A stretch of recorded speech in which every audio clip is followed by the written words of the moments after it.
Hi, everybody. It's the show with Ron, where we add context and commentary to the headlines. And boy, do we have some headlines today.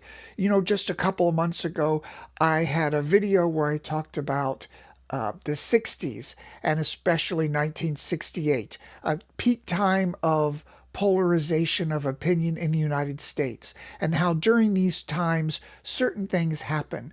We had the college student protests back then, and we have them now. We have a breakdown of trust in authority and institutions then, we have that now. And as another symptom of when we have political polarization, we have an uptick in, well, assassinations and or assassination attempts. And that's exactly what we've had.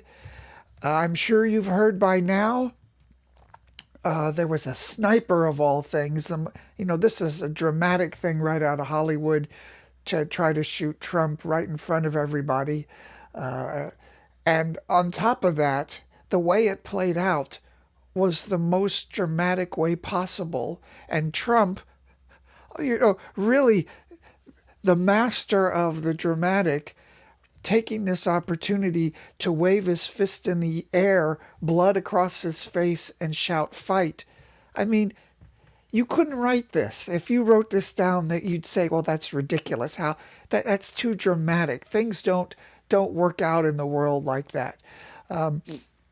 So he raised his fist, "Fight, fight, fight." I don't know if I were to have violent photos, and since Elon Musk took over Twitter, Twitter went back to its previous wide open Wild West form, uncensored, which means if you want to see a close up photo of the shooter's bloody face after the Secret Service or somebody shot him dead, you could find that on Twitter. You can't find that on any other social media platform, which is really. I guess it's lucky Elon took over Twitter, because we'd never get to see uncensored photos like that, since most of the other big social media censors thing maybe in the same way broadcast television would. So we also have the shooter ID. In the tradition of assassins in the America, these people are often portrayed as young, crazy, lone wolf shooters, and that causes people to think that's a cover-up and there's a conspiracy somewhere. And they've named this guy, or alleged who this guy is, and they're still investigating. There's some things that say he was a registered Republican, but he'd given to some Democratic causes, all very early information, allegedly. We also know that many young Democrats are encouraged to register as Republicans in primaries and then vote for the more extreme or outlandish people in the Republican primaries to make sure more extreme candidates who are easy to beat are elected in the primaries. So I don't know.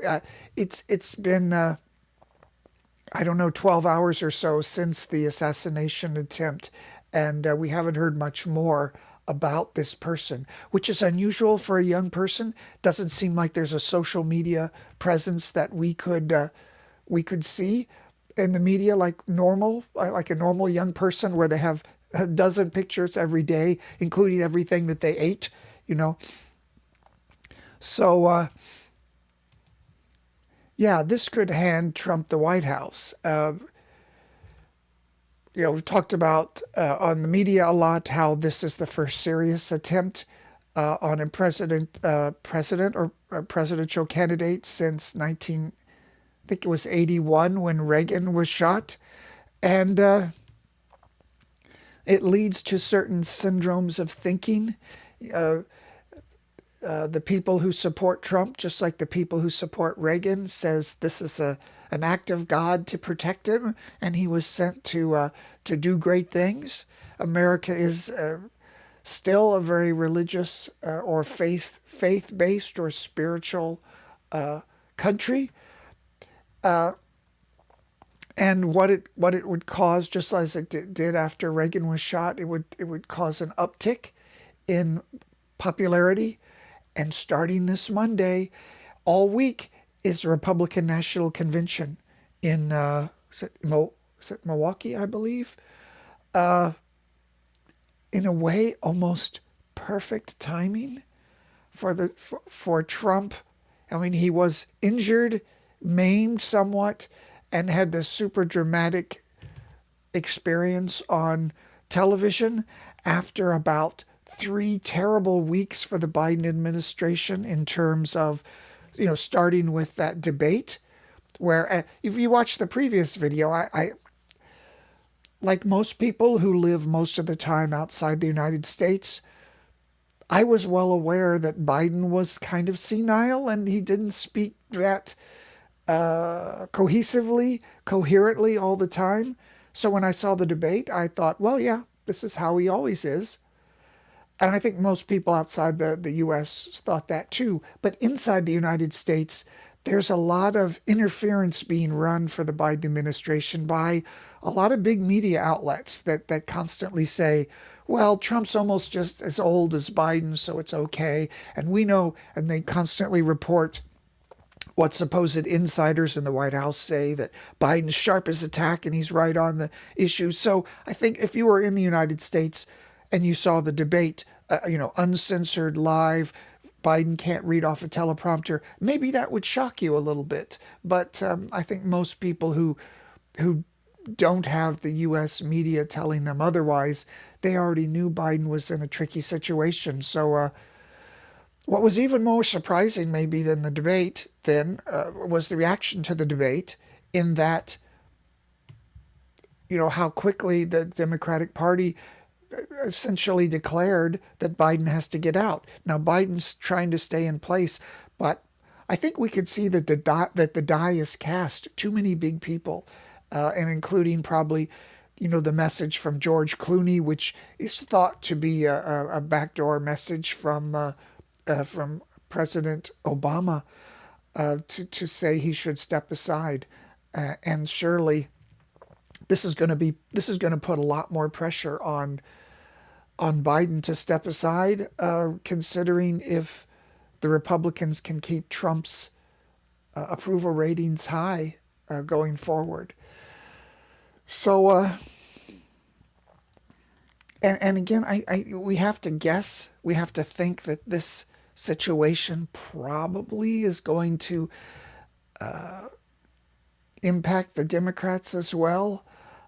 Certainly, Trump has said a lot of crazy things and made a lot of threats to people offhandedly, maybe incited violence against people, but always in a kind of crazy New Yorker way.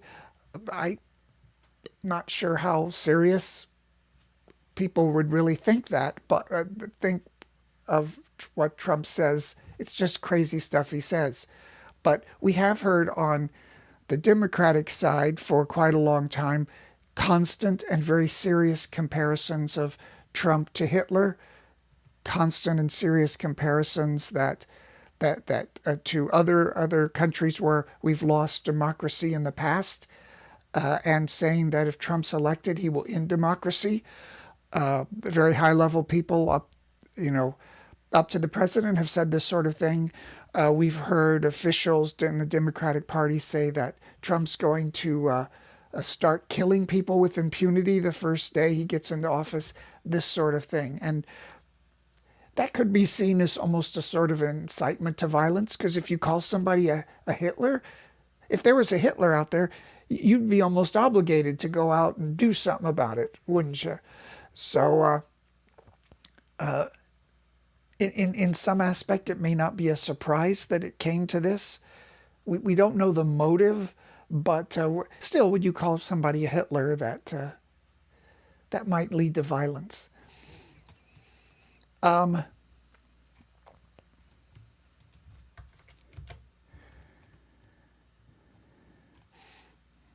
we have the evolution of the support for the candidates. It does seem weird to some Americans in the know, and quite a lot of foreigners, I would say, people outside the United States, that for people with such extreme views, such as Biden and Trump, that anybody could be undecided about whether to vote for this guy or whether to vote for the other guy. But there is always a small group of people who are in play, and this shows how this is played out, where Biden, has started.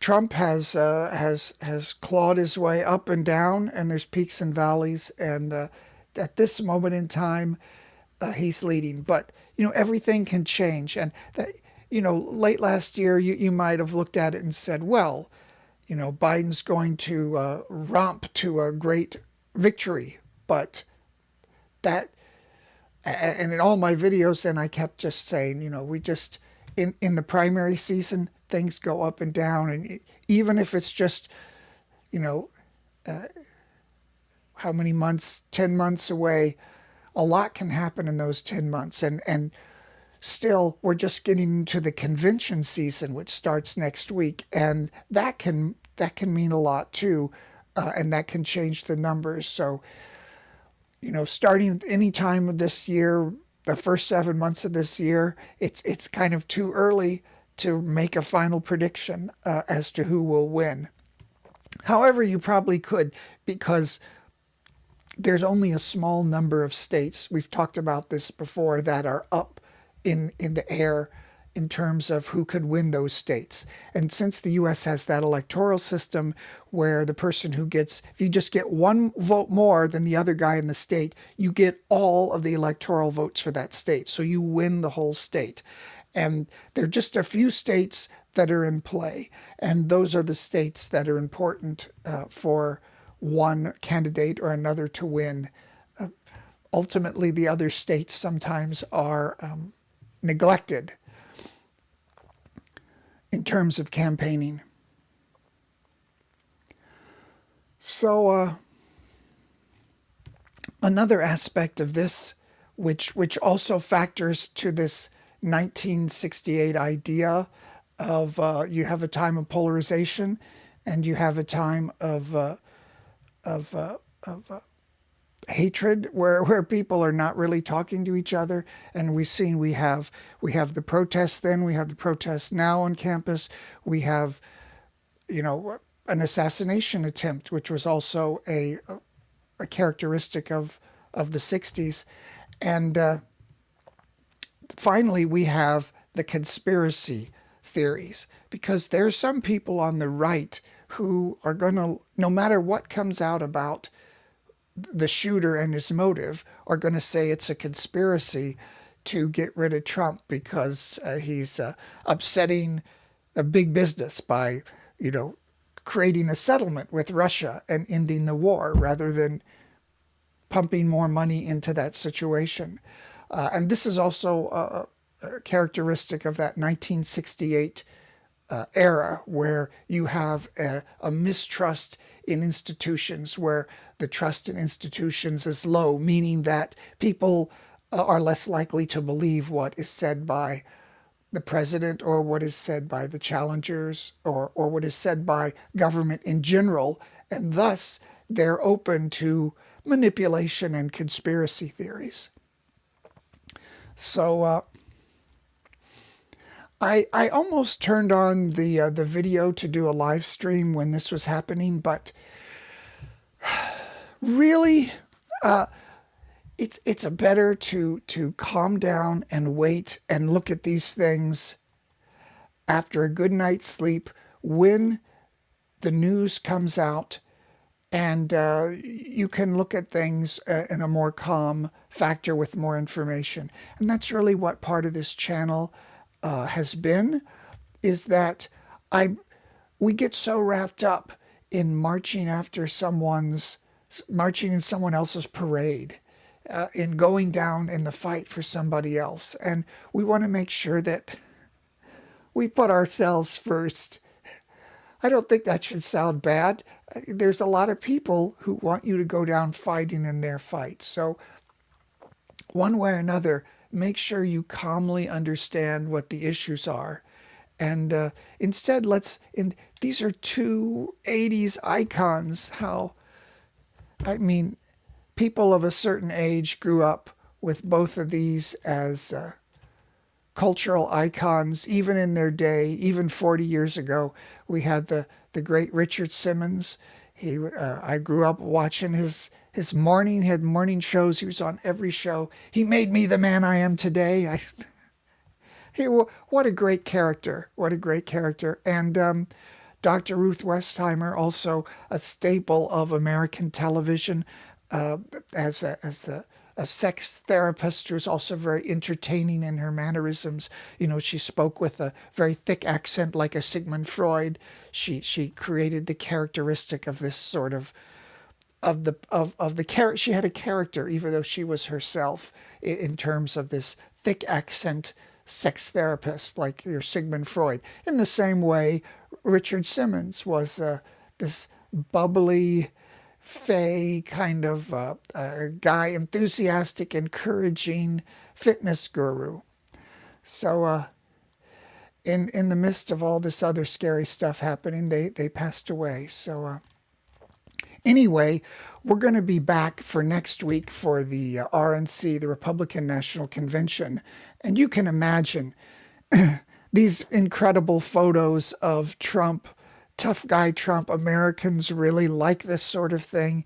They like tough guys, unbowed. And I suppose it couldn't have gone better for Trump in this situation. And now next week he's going to come out as a big hero, and they're going to say, well, this proves they're trying to stop him, or somebody is. The interesting thing for me right now is who is this person who tried to shoot him, and why, and which side of the political spectrum is on, and how is each side going to spin it. So come back and we'll talk about that. And yeah, hopefully when we add the context and commentary, it'll calm ourselves down, and we won't we won't get swept up in things. So I'll see you next time. Bye.